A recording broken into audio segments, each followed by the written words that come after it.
NEET paper leak को लेकर CJP के साथ साथ देश का पूरा विपक्ष केंद्र सरकार के खिलाफ विरोध प्रदर्शन कर रहा है। लेकिन इसका मतलब ये नहीं है कि विपक्ष एक हो गया है। नीट पेपर लीक का विरोध कांग्रेस भी कर रही है और आम आदमी पार्टी भी, मगर इसी मुद्दे पर दोनों पार्टियां एक दूसरे पर लांछन भी लगा रही हैं। आम आदमी पार्टी के लोग कांग्रेस पर यह आरोप लगा रहे हैं कि राहुल गांधी बीजेपी से मिले हुए हैं और कांग्रेस आम आदमी पार्टी पर यह आरोप लगा रही है कि केजरीवाल और बीजेपी के बीच साठगांठ हो गई है। वैसे कांग्रेस और आम आदमी पार्टी के बीच ठनी तो दिल्ली चुनाव से शुरू हो गई थी, मगर नीट को लेकर आरोप प्रत्यारोप का यह सिलसिला तब से शुरू हुआ जब राहुल गांधी बीते दिन पीएम मोदी के आवास के सामने धरने पर बैठ गए। इसी दौरान कई कांग्रेसियों को पुलिस ने हिरासत में लिया। राहुल गांधी को भी पुलिस उठाकर ले गई, मगर आम आदमी पार्टी को राहुल का एक्टिविज्म रास नहीं आ रहा है। आम आदमी पार्टी इनसिक्योर फील करने लग गई है। उन्हें लग रहा है कि अगर कांग्रेस भी नीट को लेकर प्रदर्शन शुरू कर देगी तो सीजेपी का प्रोटेस्ट कहीं कमजोर न पड़ जाए। अब तक वैसे भी सीजेपी पर आम आदमी पार्टी का नया वर्जन होने के आरोप लगते रहे हैं और जब से आम आदमी पार्टी के लोगों ने सीजेपी का पक्ष लेना शुरू कर दिया है तो ये आरोप और भी पुख्ता होते जा रहे हैं। आम आदमी पार्टी के सांसद संजय सिंह ने राहुल गांधी पर आरोप लगाते हुए कहा कि सीजेपी का धरना कमजोर करने के लिए मोदी जी ने राहुल को अपने आवास के बाहर बैठा दिया। आतिशी ने कहा कि अब तक मीडिया सीजेपी के प्रोटेस्ट को चैनल पर नहीं दिखाती थी, मगर राहुल के प्रोटेस्ट का लाइव चलवा रही है। इसका मतलब यह है कि राहुल गांधी को टीवी पर दिखाने का निर्देश बीजेपी से आया है और गोदी मीडिया ने बीजेपी कांग्रेस की मिलीभगत का राज खोल दिया है। सौरभ भारद्वाज ने कहा कि पीएम मोदी ने राहुल गांधी को 100 प्रदर्शनकारियों के साथ धरने पर बैठने की अनुमति दी है। इधर कांग्रेस नेता ने संजय सिंह के पोस्ट का रिप्लाई दिया। उन्होंने कहा कि आपके अंदर से धुआं क्यों उठ रहा है। ये ट्वीट मालवीय ने लिखा है या फिर चड्डा ने। आम आदमी पार्टी का आरोप है कि राहुल गांधी छात्रों के प्रोटेस्ट को कमजोर कर रहे हैं। इसके जवाब में कांग्रेस सांसद प्रमोद तिवारी ने कहा है कि हमें आम आदमी पार्टी से सर्टिफिकेट की जरूरत नहीं है। हमें आम आदमी से सर्टिफिकेट नहीं चाहिए। पहले 7 एमपी भेज दिए उन्होंने बीजेपी के पास और अब बोलेंगे हमको सबक सिखाएंगे भैया। नीट को लेकर कांग्रेस और आम आदमी पार्टी आपस में ही भिड़ी जा रही हैं, लेकिन इसका जवाब किसी के पास नहीं है कि संसद का मॉनसून सत्र शुरू होने से पहले इन नेताओं ने ऐसा विरोध प्रदर्शन क्यों नहीं किया।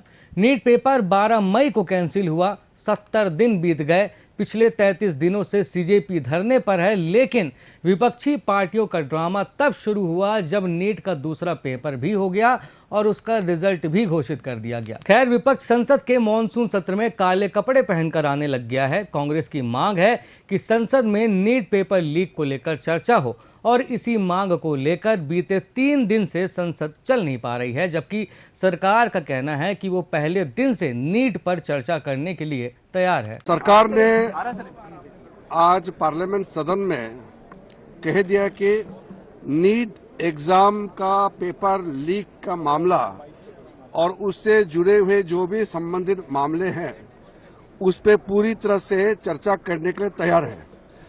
हमने पहले दिन से कहा कि सरकार कोई भी मुद्दे देश हित में और युवाओं के हित में जो भी आता है चर्चा के लिए हमेशा तैयार है, लेकिन उसके लिए किस नियम के तहत चर्चा करना है वो तो तय करना पड़ेगा।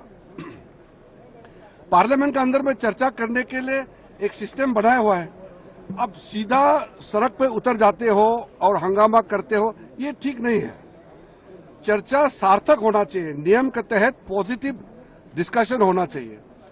और सरकार चाहते हैं कि नीट एग्जाम पेपर पे पूरा चर्चा हो करके और उसमें क्या क्या कदम सरकार ने उठाया है ये भी देश के सामने में जाना चाहिए।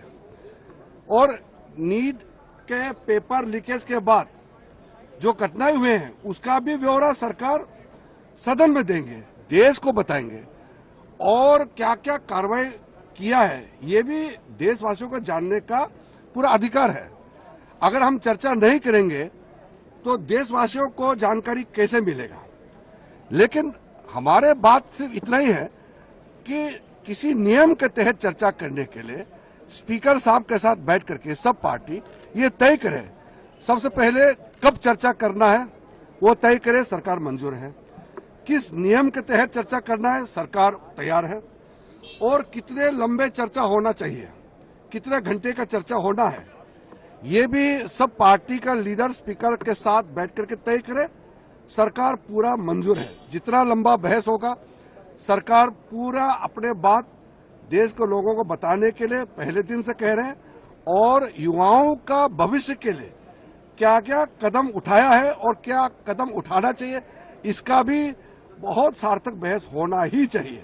इसलिए मैं फिर से आग्रह करता हूं कि सरकार की तरफ से औपचारिक हमने फिर से कह दिया है कि हम चर्चा के लिए तैयार हैं, तो समय तय करें और पार्लियामेंट का समय को बर्बाद नहीं करके सबसे इस वक्त जो मुद्दा सारे पार्टी चाहते हैं, नीट एग्जाम पेपर लीक को, यही मुद्दा सबसे पहले चर्चा हो, हम ये चाहते हैं। इसलिए अभी समय विलंब नहीं करके जो ऑफर किया है सरकार ने, स्पीकर महोदय के साथ बैठ करके तिथि, समय और नियम तय करें और बहस जितना जल्दी हो सके शुरू करना चाहिए। सरकार चर्चा करने के लिए तैयार है, मगर विपक्ष अब सुनने को तैयार नहीं है। बुधवार को कार्रवाई 11 बजे शुरू हुई और विपक्ष के हंगामे के कारण 1 मिनट से ज्यादा चल नहीं पाई। 12 बजे फिर शुरू हुई, मगर 5 मिनट में फिर से स्थगित करनी पड़ गई। बहरहाल सीजेपी का धरना जारी है। सरकार को चेताया जा रहा है कि 20 जुलाई को जो हुआ वो तो सिर्फ ट्रेलर था, अभी तो लाखों लोग दिल्ली आएंगे और सत्ता से बेदखल कर देंगे। So first of all, you said where is this movement heading?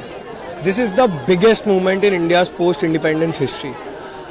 No one, especially the government, would continuously demean the students, the youth of this country. They could have imagined that 20th July will see lakhs and lakhs of students.